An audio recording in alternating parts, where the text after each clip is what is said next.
Glória a Deus. A graça e a paz do nosso Senhor e Salvador Jesus Cristo, meus queridos e amados irmãos, tudo bem com vocês? Graças a Deus, espero que estejam, né? Nós estamos aqui de volta, meus queridos, trazendo mais uma pré-aula da Escola Bíblica Dominical, lição 11 do dia 14 de novembro de 2025. O título desse trimestre, inclusive, está terminando, né? Este quarto trimestre de 2025, esse título está escrito, né? Tem por título Corpo, Alma e Espírito. A restauração integral do ser humano para chegar à estatura completa de Cristo, né? Glória a Deus. E o título da lição é O Espírito Humano e as Disciplinas Cristãs. Nessa introdução aqui, querido, quero dizer que nesta lição nós vamos olhar para o modo como Deus fortalece o nosso espírito por meio das disciplinas cristãs, certo? O apóstolo Paulo, ele lembra que o exercício corporal para pouco se aproveita, não é verdade? Mas a piedade para tudo é proveitosa, como disse o apóstolo Paulo lá aos Timóteos, capítulo 4, versículo 8, a Timóteo, né? De modo que a oração, o jejum e a meditação na palavra de Deus, né? Não são opcionais, não. Né? Meditação, o jejum, a oração, isso aqui não são opcionais. Muitas pessoas, né, fazem tudo, né, todo o materialismo, toda a parte material, para depois deixar isso aqui por último, ou até se der tempo, não faz todos os dias. Mas isto não é opcional, e sim parte de um treinamento diário para a piedade. E enquanto o corpo precisa de cuidados e de movimentos, o nosso interior também precisa de comunhão constante com o Senhor. Você está preparado para mais esta aula? Então vamos junto aqui, estar aprendendo a palavra de Deus. Aqui no textuário, né, capítulo 4, 1 Timóteo capítulo 4, versículo 8, conforme nós já citamos aqui, ele fala que o exercício físico é de pouco proveito. A piedade, porém, para tudo é proveitosa, porque tem promessa da vida presente e da vida futura, né? 4 e 8 de 1 Timóteo. Pois bem, os exercícios físicos, né, eles têm algumas utilidades, sim, mas o exercício espiritual tem valor para tudo, porque o seu resultado é a vida eterna, é vida, tanto agora como no futuro, né? 4 e 8 de 1 Timóteo. Então, Paulo, de modo algum, está menosprezando o exercício físico. Não, ele não está fazendo isso. Ele está dizendo duas coisas, que a bênção, primeiro, que a bênção que procede do exercício físico, por meio que seja, por maior que seja esse exercício físico, é definitivamente inferior à recompensa que a vida piedosa promete. Então, o primeiro, né, no melhor dos casos, promove primeiro a saúde, o vigor, a beleza física. Estas coisas são maravilhosas, né, no exercício físico, é claro, e devem até ser apreciadas também. Porém, o segundo, né, promove a vida eterna, que é o exercício assim, espiritual. Meditação, o jejum, a oração, a meditação na palavra, isso aí sim promove a vida eterna, né?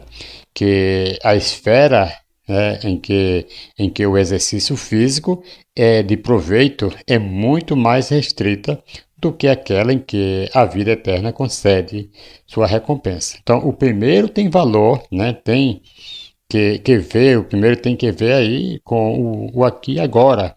O segundo com o aqui e agora, mas também atinge o além, que é o exercício físico. Então, o exercício físico, ele tem só a ver com o aqui e agora. porém, o espiritual, o exercício espiritual, né, ele tem a ver com o aqui e agora e também com o além, que é a vida eterna.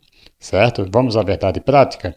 As disciplinas espirituais, elas são necessárias para o fortalecimento do espírito, assim como os exercícios físicos, né, por exemplo, para a estrutura óssea e muscular.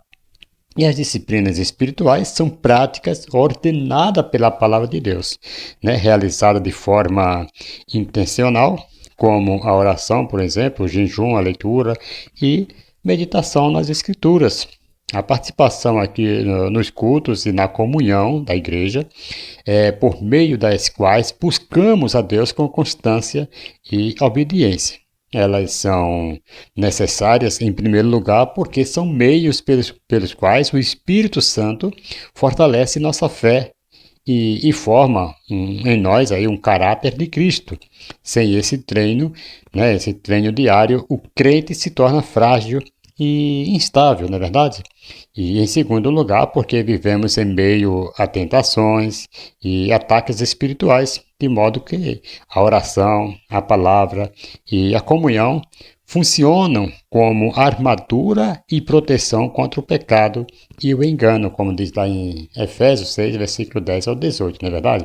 Nas armaduras ali do soldado. Em terceiro lugar, porque o nosso coração tende à distração e ao esquecimento de Deus.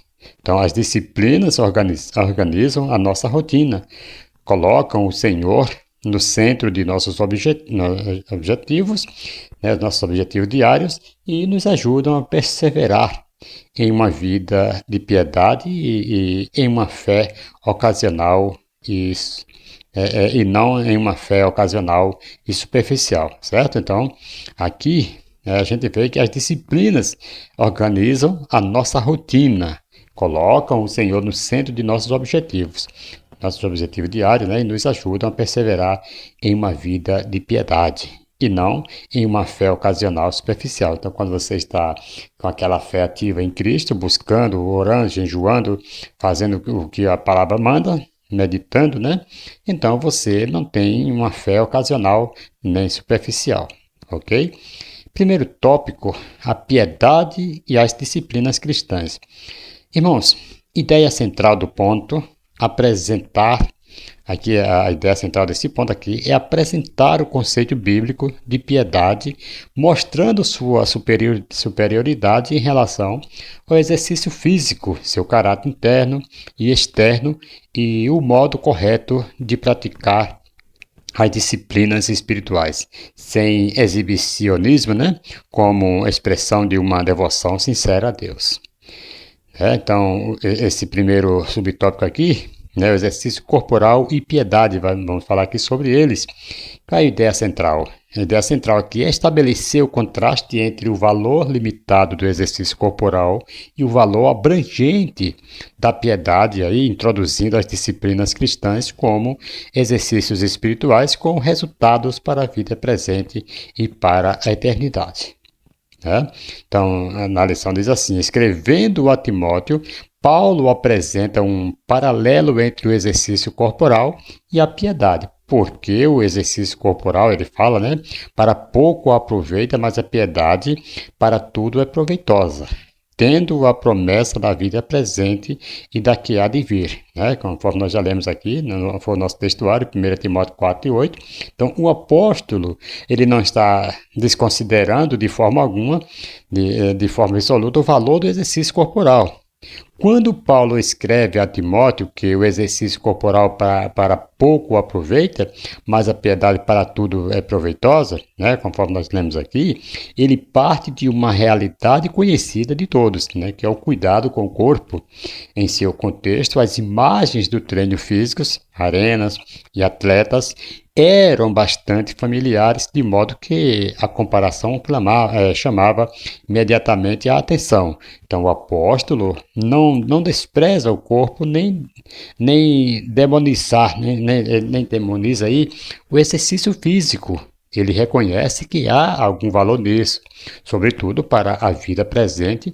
No entanto, ele estabelece uma hierarquia, né, clara e prioridades, porque o benefício do treino físico é limitado no tempo, enquanto a piedade alcança a vida agora e a eternidade.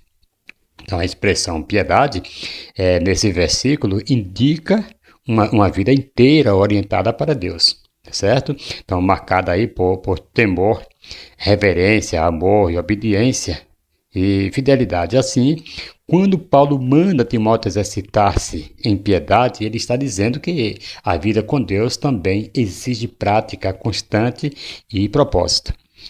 Dessa forma, 1 Timóteo 4, 7 e 8 funcionado aí como um chamado direcionado a todos os crentes. A reorganização das prioridades, muitos dedicam tempo, dinheiro e energia para manter o corpo em forma, né? E isso tem seu lugar. Entretanto, investem muito pouco no cuidado do espírito. Logo, devemos nos perguntar: se entendemos a importância de exercitar o corpo, por que tratamos a piedade como algo opcional ou secundário?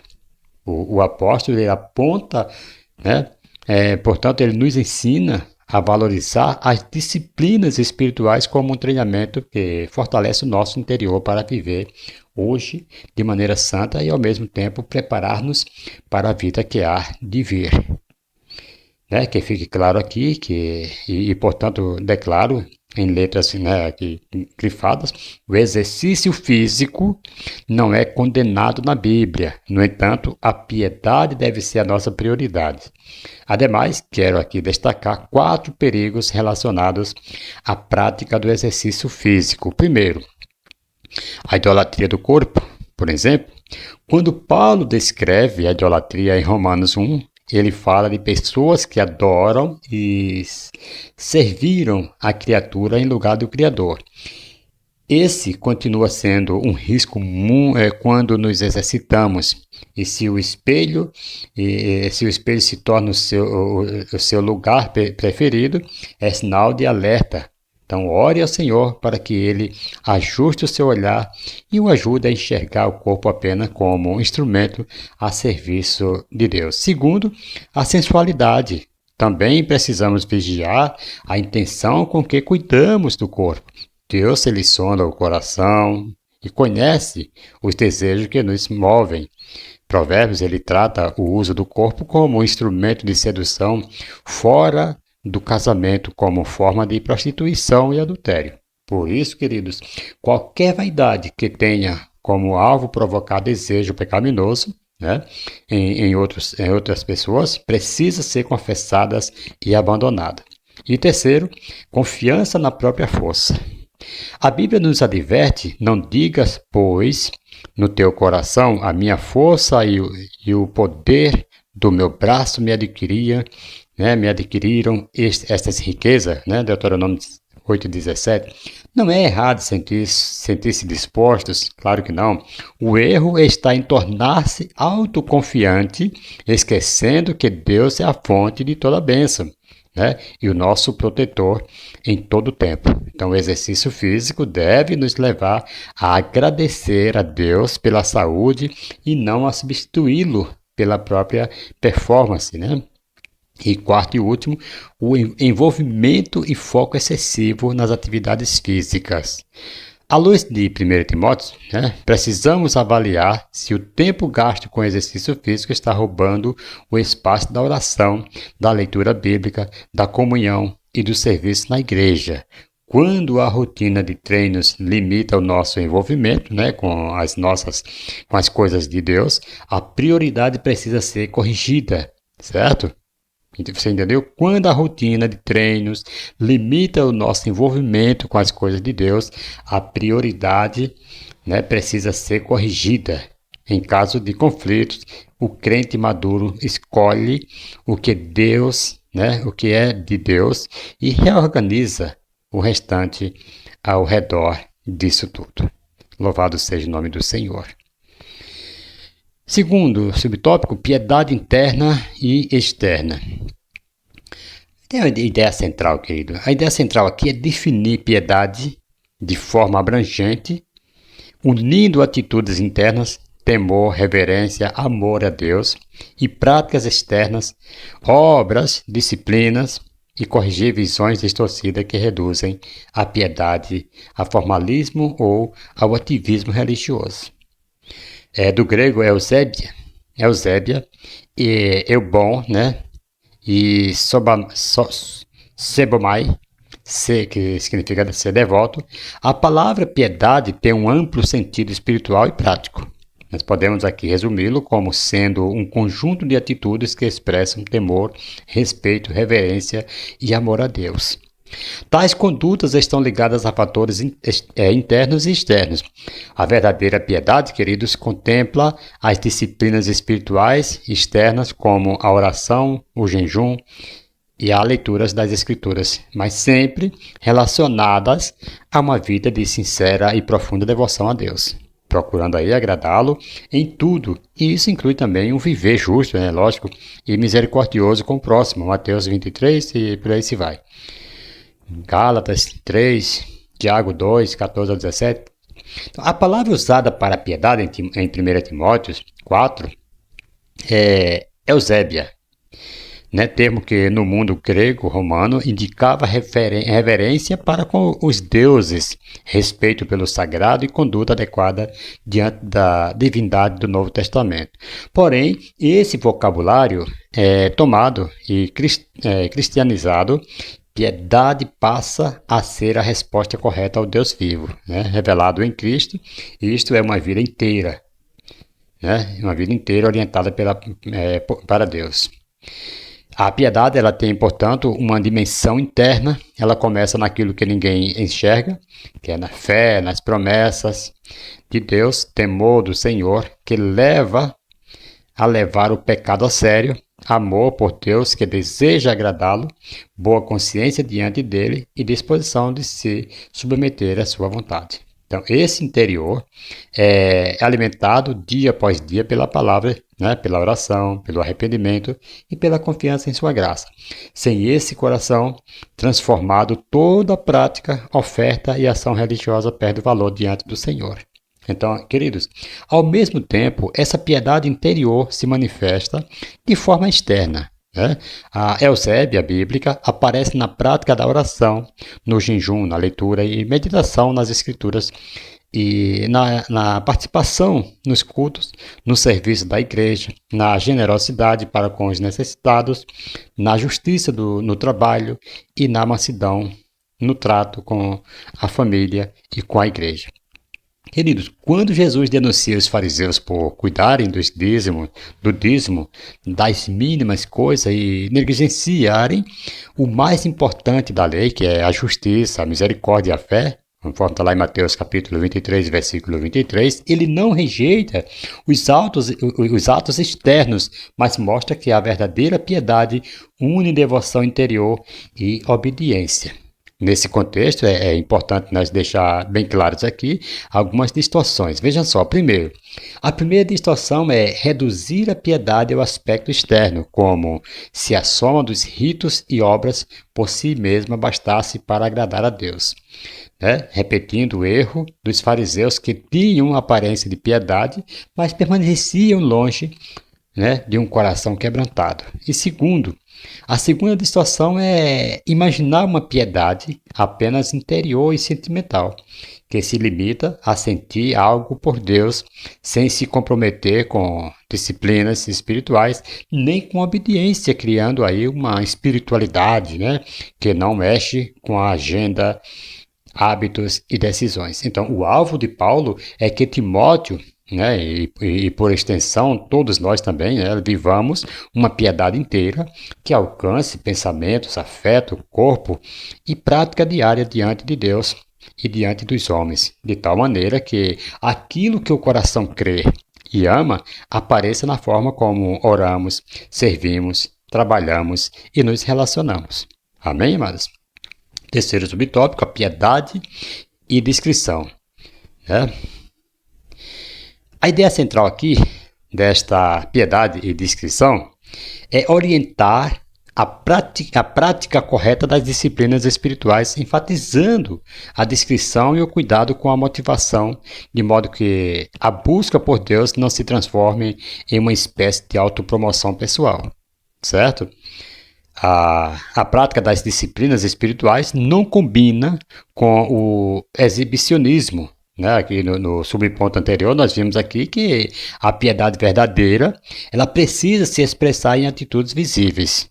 Agora, porém, o foco recai sobre a maneira como essas atitudes são vividas, né? O ensino de Jesus em Mateus 6, por exemplo, mostra que as mesmas práticas que Deus ordena podem ser corrompidas quando o coração busca, né, apenas busca a humano.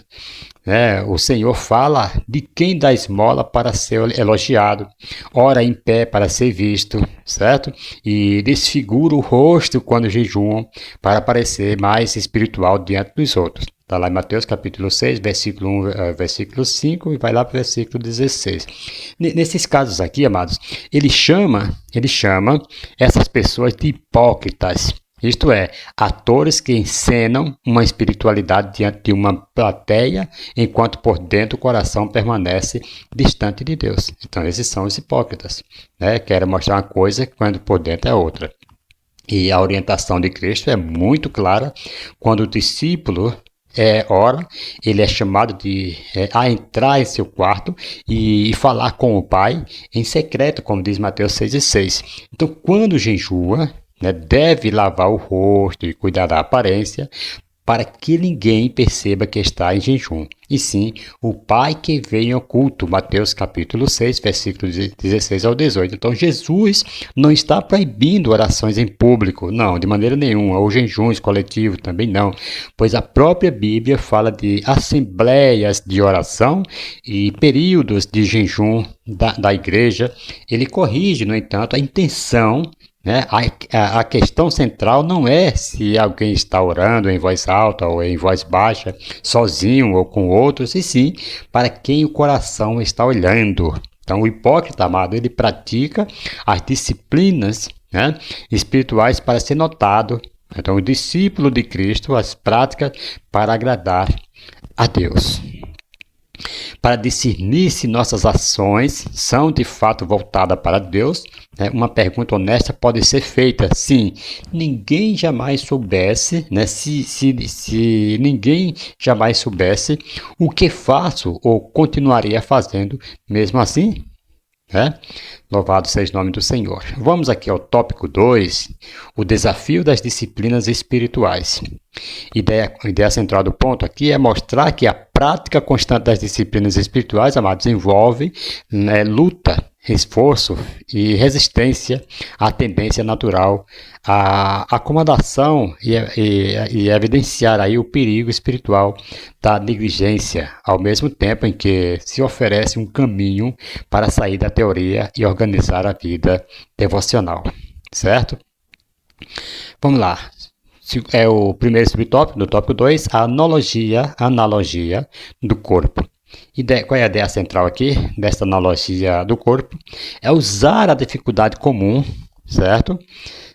De manter exercícios físicos como analogia para a dificuldade de sustentar uma rotina de oração, jejum e leitura bíblica, ilustrando o processo de enfraquecimento espiritual que acompanha a negligência. Queridos, não é fácil manter uma rotina de exercícios físicos, certo?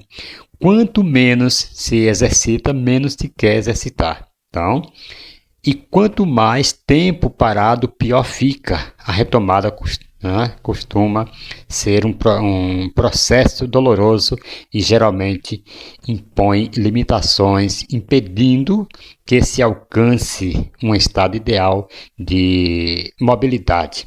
Assim acontece também na vida espiritual. Quanto menos oramos, jejuamos e lemos a Bíblia, menos queremos fazê-lo. E a vida espiritual vai se enfraquecendo. Os movimentos vão se tornando mais lentos e curtos. Há risco de atrofia e paralisia. Sabia disso? Então, é muito importante nós estar sempre exercitando, certo? A leitura bíblica, a oração, o jejum, a piedade. Então, querido, essa analogia é muito útil porque todos nós sabemos o que acontece quando alguém abandona o exercício físico por muito tempo, né? O mesmo quando pessoas muitas vezes estão sem trabalhar por muito tempo, às vezes até acostuma e para arrumar um novo emprego fica até difícil porque dá até muitas vezes preguiça de sair de casa, certo? Então o resultado não aparece de um dia para o outro, não, mas ele chega aos poucos, né? Ele chega aos poucos, os músculos enfraquecem, o fôlego encurta e a pessoa perde resistência. Então, subir uma escada já se torna cansativo, correr alguns metros vira um desafio. É como a fatura de um cartão de crédito. Pode até demorar a chegar, mas quando chega, cobra tudo o que foi acumulado. Certo? Assim é a nossa vida se nós deixarmos de exercitar isso na vida espiritual ou na vida cotidiana, na vida material. De modo semelhante, quando o crente vai deixando aos poucos a oração, a leitura da palavra, o jejum e a comunhão com a igreja, os efeitos espirituais não são sempre imediatos, porém são certos. A fé vai perdendo vigor, a resistência, as tentações diminuem, né? As tentações diminuem e a sensibilidade à voz de Deus se torna cada vez mais fraca, né? Conforme diz lá em Hebreus capítulo 5, versículo 11 ao 14. Por fora, tudo pode parecer normal, por dentro, entretanto, o músculo espiritual está atrofiando. Eu trouxe aqui algumas observações que devem ser feitas aqui. Em primeiro lugar, devemos quebrar a ilusão de que está tudo bem, só porque não sentimos necessidade de praticar as disciplinas corporais e espirituais. No corpo, a falta de dor não é o mesmo que saúde, certo? A falta de dor não é o mesmo que saúde. Muitas doenças avançam em silêncio. No espírito, o fato de a pessoa não sentir falta de orar ou de congregar é justamente um sinal de fraqueza. E segundo, aqui em segundo lugar, precisamos despertar a nossa consciência para uma relação direta entre fraqueza e falta de exercício espiritual. Se estou fraco, é porque parei de me exercitar na fé. Então, necessitamos assumir a responsabilidade pelas nossas ações e parar de culpar as circunstâncias e as pessoas pela nossa própria negligência. Ok? Quando você fizer isso, você vai ver que o reconhecimento é muito melhor do que você ficar colocando culpa nas pessoas. Segundo subtópico do tópico 2, apatia, engano e pecado. Temos aqui um ideal central também dessa apatia, engano e pecado, que é advertir que a negligência das disciplinas espirituais não produz apenas fraqueza emocional, mas também abre portas para engano doutrinário, superficialidade e a tolerância com o pecado, tanto na vida pessoal quanto na igreja. Ok? Queridos, a diminuição da prática da oração, do jejum e da meditação nas escrituras causa perda de discernimento e sensibilidade espiritual. As crenças profundamente bíblicas, antes consolidadas, aos poucos vão se tornando superficiais até serem substituídas por filosofias e vãs sutilezas. Paulo fala isso lá em Colossenses capítulo 2, versículo 8. Que normalizam o que antes era pecado, como diz lá em primeira Epístola de João, capítulo 3, versículos 7 e 8, se não me falha a memória, mas acredito que é isso mesmo.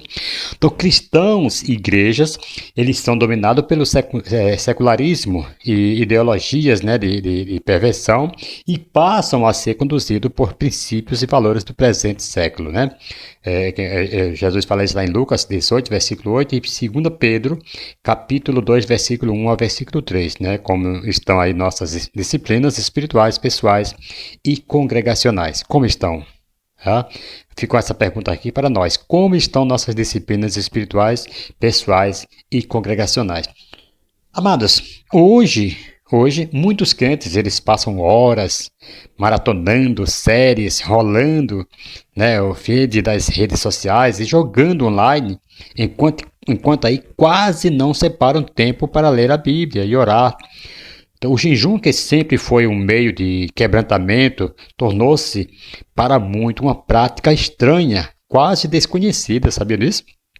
A Escritura, porém, mostra o contrário. A igreja de Atos persistia no ensino, na comunhão e nas orações. Vê, lá em Atos, capítulo 2, versículo 42, vai falar isso para você. A apatia pelas disciplinas espirituais, ela promove consequências terríveis. Primeiro porque, que é a primeira consequência, uma fé superficial. Sem a leitura séria da Escritura, o crente ele conhece apenas versículos isolados e jargões de pregadores, né? Sem oração falamos sobre Deus, porém falamos pouco com Deus. Vejam só, sem oração, isso aqui é interessante. Sem oração falamos sobre Deus, porém falamos pouco com Deus, certo? Você fala muito sobre Deus sem a oração, porém na oração você fala pouco com Deus, porque você quase não ora. Então, sem jejum, né? Sem tempo de recolhimento, sem exame do coração, certo? Louvado seja o nome do Senhor. Então, permanecemos presos à superfície e é o cenário de Hebreus 5, versículo 11 ao 14. Gente que já deveria ensinar, mas ainda precisa de leite espiritual. Como a Bíblia mesmo fala nisso, né? Aí em Hebreus vai falar isso. E segunda consequência, um cristianismo irrelevante como um cristão pobre de Bíblia e sem comunhão com Deus pode ser relevante? Terceira consequência, amado, vulnerabilidade espiritual.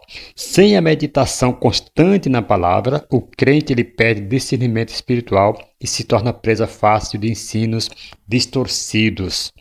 Aos poucos, passa a normalizar, o que a Bíblia chama de pecado e relativizar o que o texto trata com seriedade. Quarta consequência, a igreja perde credibilidade diante do mundo. Uma igreja que fala muito de Deus, queridos, mas ora pouco, conhece pouco a Escritura e não pratica o arrependimento. Então ele perde a autoridade espiritual em vez de despertar desejo por Deus. Esse tipo de cristianismo ele provoca a desconfiança e rejeição. Sabiam disso? Não porque o evangelho tenha mudado, e sim porque o povo que leva o nome de Cristo deixou de se exercitar nos meios que Deus mesmo deu para nutrir a nossa fé. Terceiro subtópico do tópico 2, da teoria e prática. Temos aqui uma ideia central, que é oferecer um caminho prático e organizado para transformar o discurso sobre disciplinas espirituais em hábitos, estruturando aí o dia em momentos de oração, meditação na palavra, jejum e participação nas atividades da igreja. Irmãos, muito mais que teoria, as disciplinas espirituais elas devem ser praticadas por todo cristão.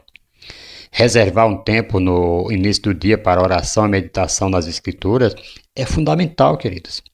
Sempre que possível, repetir a disciplina ao longo do dia, ainda que em momentos curtos. Já de noite, concluídas as tarefas cotidianas, voltar à leitura da Bíblia, e a oração, como diz Salmo 55, versículo 17 e Daniel, capítulo 6, versículo 10. Praticar jejuns, manter uma frequência regular aos cultos, com especial dedicação às reuniões de oração e consagração, que hoje está sendo muito difícil. Quando se fala uma reunião de oração, quase não está indo ninguém. Quando se fala uma consagração, quase não vai ninguém. O pessoal fica escolhendo quem é que vai pregar, quem é que vai estar lá para a igreja encher. Então não querem ter uma vida, uma dedicação às orações, à consagração. Então, ser um aluno assíduo também da escola dominical, isso é muito importante. Também é uma disciplina espiritual essencial, que fortalece toda a família, de forma complementar, Nós devemos nos edificar com hinos sacros e literaturas cristãs sadia, né? 1 Timóteo capítulo 4 vai falar isto, versículo 13, e 2 Timóteo 4, versículo 13 também.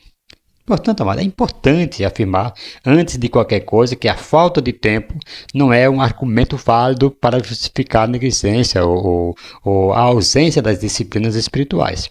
O problema não é a ausência de horas no dia, não, mas é a forma como organizamos nossas prioridades, por mais cheio que seja o seu cronograma, né? Você encontra tempo para ir, né? Você não encontra tempo para ir ao banheiro, para dormir e para se alimentar? E por quê? Porque você reconhece que essas coisas são necessidades básicas que não podem ser ignoradas. Da mesma maneira, a alma precisa de alimento espiritual, leitura bíblica, oração, meditação, jejum, comunhão e serviço não são meios ordinários pelos quais Deus sustenta e fortalece seus filhos. Quando essas práticas são constantemente deixadas para depois, isso revela que ainda não os enxergamos como necessidades urgentes. Nós precisamos urgentemente nos voltarmos para Deus e estar todos os dias reconhecendo que isso é uma necessidade, que nós necessitamos muito, né, alimentar nossa alma, assim como nosso corpo precisa de tudo isso que eu falei aqui agora, de ir ao banheiro, de descanso, disso, aquilo outro. Então, a seguir aqui, amado, apresentaremos em um quadro didático, né, algumas das principais disciplinas espirituais, individuais, comunitárias e corporais, para que cada crente possa reconhecer com mais clareza o que precisa organizar e reordenar em uma vida diante de Deus, né? Disciplinas espirituais, né, que já vimos aqui, né, temos aqui muitas indicações aqui, disciplinas corporais. Então aqui nós podemos aqui exercer, né, todas essas coisas, né, as disciplinas espirituais, né, individuais e as disciplinas corporais. Ouça isso no nome de Jesus. Terceiro tópico, as disciplinas e a luta espiritual. A ideia central do ponto é enquadrar as disciplinas espirituais no contexto da batalha espiritual, mostrando que a prática constante dessa disciplina é parte da armadura do cristão contra as artimanhas do diabo e que, para sustentá-las, é necessário vigiar contra as distrações, a má administração do tempo, especialmente em um mundo dominado por telas e redes sociais. E aqui neste primeiro subtópico, do tópico 3, nós vamos ver sobre as astúcias do maligno. A ideia central aqui é situar a temática das disciplinas espirituais dentro da realidade da guerra espiritual descrita em Efésios 6, reforçando que negligenciar essas disciplinas significa enfraquecer a própria defesa contra investidas do maligno. Certo? Irmãos, o cristão tem uma luta espiritual travada nas regiões celestiais, contra os principados, contra as potestades, contra os príncipes das trevas deste século, contra as hostes espirituais da maldade nos lugares celestes, né, como diz Efésios 6 e 12. Não podemos nos descuidar, certo? Desconsiderando esta realidade. O inimigo é astuto e vive engendrando aí ciladas, como diz Efésios 6 e 11. Seu intento constante é nos atingir e produzir terríveis danos em nosso espírito, alma e corpo. De igual forma, quer atingir também, né, os que nos são queridos, principalmente nossa família, na verdade.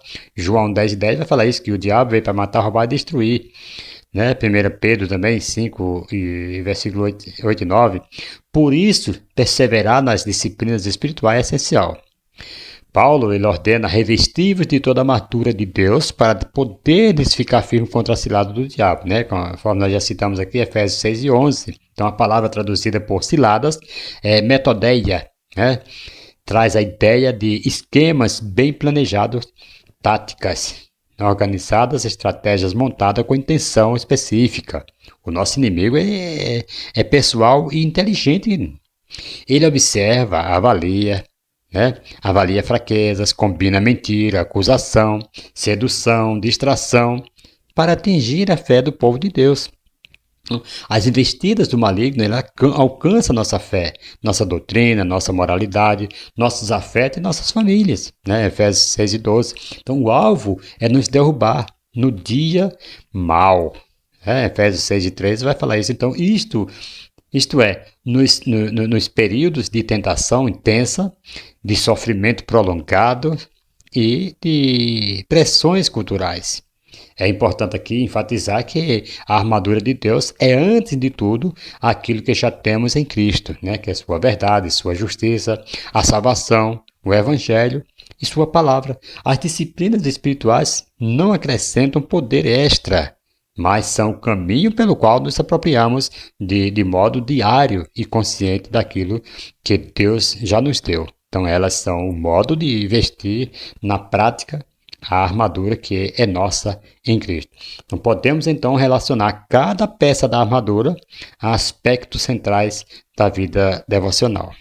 Em primeiro lugar, o cinto da verdade, que fala lá em Efésios capítulo 6, versículo 14, a parte A, lembra que tudo começa com a palavra de Deus e com a boa doutrina. Então o cinto dava firmeza e mantinha o conjunto da armadura no lugar. De modo parecido, leitura bíblica, meditação séria nas escrituras e o estudo teológico preservam aí o crente das mentiras e meias verdades. Em segundo lugar, a couraça da justiça, né? Efésios capítulo 6, versículo 14, a parte B. Aponta tanto para a justiça de Cristo que nos atribuída, né, que é atribuída, quanto para a vida de obediência que decorre dessa bênção recebida. Né? Arrependimento, confissão, santidade, jejum, autoexame, mantém o peito protegido. O inimigo ataca, né? O inimigo ele ataca, ora com acusação, né? Tentando esmagar o crente com culpa por pecado já confessado, ora com permissividade, relativizando aí a santidade e banalizando o pecado. Disciplinas que alimentam o arrependimento e a obediência a Cristo cooperam para que não caiamos nem no desespero, nem na libertinagem, não é verdade? E em terceiro lugar, as sandálias do Evangelho que fala, né, da paz, lá em Efésios capítulo 6, versículo 15. Nos lembra aqui que o cristão ele é chamado a caminhar. Então o Evangelho não nos deixa parados. Quando o crente se engaja na comunhão com a igreja local e na missão de anunciar o Evangelho, sua fé é fortalecida e seu coração é tomado de alegria e realização. E em quarto lugar, o escudo da fé, que vai falar no versículo 16 de Efésios 6. É levantado pela oração, né, a oração perseverante e pela confiança nas promessas de Deus. Os dardos inflamados do maligno aparecem como, por exemplo, pensamentos de dúvida, medo, ressentimento, inveja, desânimo e sugestões pecaminosas.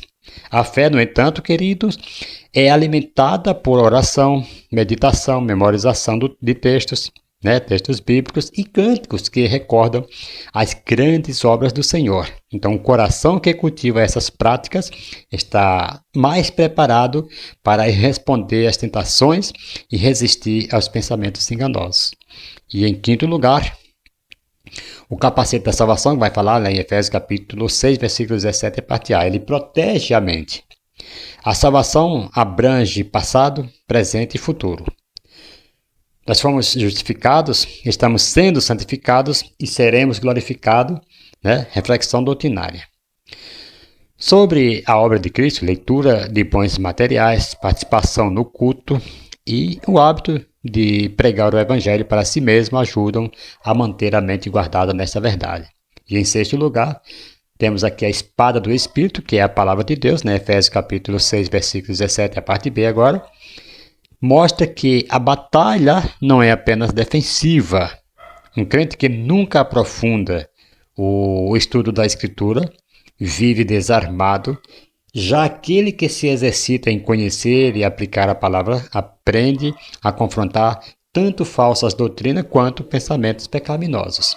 Então, é aqui que a gente tem que nos aprofundar no estudo da palavra, nos encher de Deus, porque é como a Bíblia fala que quando um inimigo ele sai, um espírito maligno ele sai da vida da pessoa, ele sai procurando lugar para repousar, se não achar ele volta e traz consigo mais 7 piores e o estado daquela pessoa é pior. Então temos que estar sempre nos alimentando com a palavra de Deus. E sétimo, por fim, né, Paulo conclui falando que toda oração e súplica, orando em todo o tempo, no Espírito, né, como diz o versículo 18 de Efésios 6, a oração é a atmosfera em que toda a armadura é usada.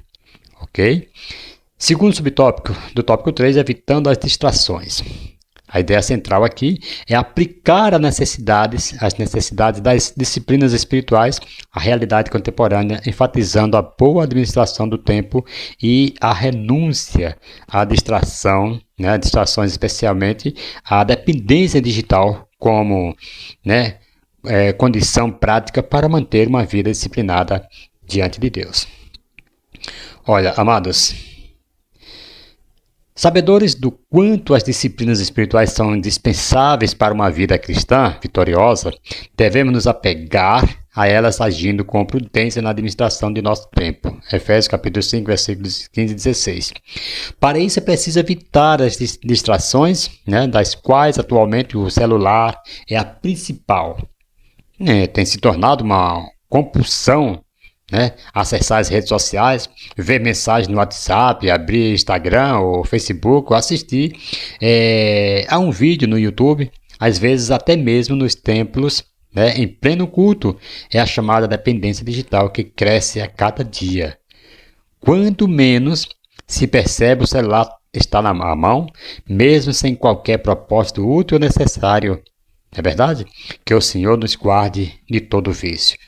Paulo, ele liga diretamente a vida cheia do Espírito, a maneira como administramos o tempo, né? Portanto, vede prudentemente como andais, não como nécios e sim como sábios, remindo os tempos, porque os dias são maus. O que Paulo falou em Efésios capítulo 5, versículo 15 e 16. Então, o apóstolo, aqui ele parte do pressuposto de que os dias são espiritualmente perigosos. E justamente por isso o cristão não pode viver no piloto automático. Ou ele remirar o tempo, né, colocando sua agenda debaixo do senhorinho de Cristo, ou será arrastado pelas pressões, né, compromissos e seduções do século. Nesse cenário aqui, as disciplinas espirituais são o modo de organizar a vida em torno de Deus. Né? Pensadores como Wang Chuan descrevem a nossa época como sociedade do cansaço. Muita informação, muita cobrança, muita exposição e pouca interioridade.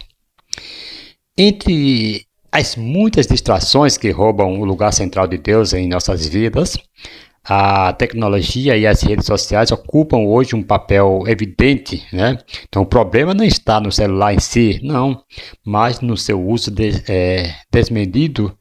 Quantos irmãos começam o dia conferindo notificações em vez de buscar o Senhor em oração?